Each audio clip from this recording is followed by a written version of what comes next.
माणगावात candle March काढत दहशतवादी हल्ल्याचा निषेध, मृत्युमुखी पडलेल्या पर्यटक नागरिकांना श्रद्धांजली।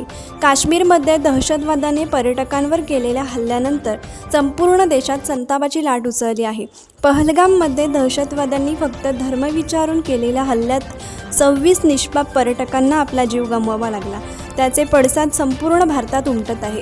दिनांक 23 एप्रिल 2025 रोजी श्रीरामनवमी उत्सव माणगाव व समस्त माणगावकरांतर्फे कॅन्डल मार्च काढत या घटनेचा निषेध करण्यात आला।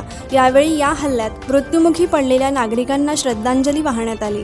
दहशतवाद्यांवर कठोरात कठोर कारवाई करून त्यांना फाशीची शिक्षा द्यावी अशी मागणी यावेळी करण्यात आली। या कॅन्डल मार्चला माणगाव नगरपंचायत नगराध्यक्ष शर्मिला सुर्वे, माजी नगराध्यक्ष ज्ञानदेव पवार, नगरसेवक राजेश मेहता, नगरपंचायतीचे पाणीपुरवठा सभापती नगरसेवक कपिल गायकवाड, नगरसेवक अजित तारलेकर, ॲडव्होकेट अनिकेत ठाकूर, सुजाता शेठ, सिद्धांत देसाई, विक्रांत गांधी, अमोल पवार, श्रीरामनवमी उत्सव कमिटी पदाधिकारी व सदस्य तसेच समस्त माणगावकर यावेळी मोठ्या संख्येने उपस्थित होते। माणगाव बाजारपेठेतील कचेरी रोड कॉर्नर ते वीर यशवंतराव घाडगे स्मारक असा कॅन्डल मार्च काढण्यात आला।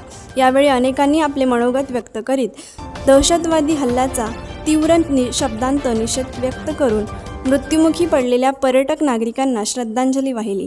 कोकण एक्सप्रेससाठी माणगाव प्रतिनिधी मजिद हाजीते। कोकण एक्सप्रेस चॅनलला लाईक करा, शेअर करा आणि सबस्क्राईब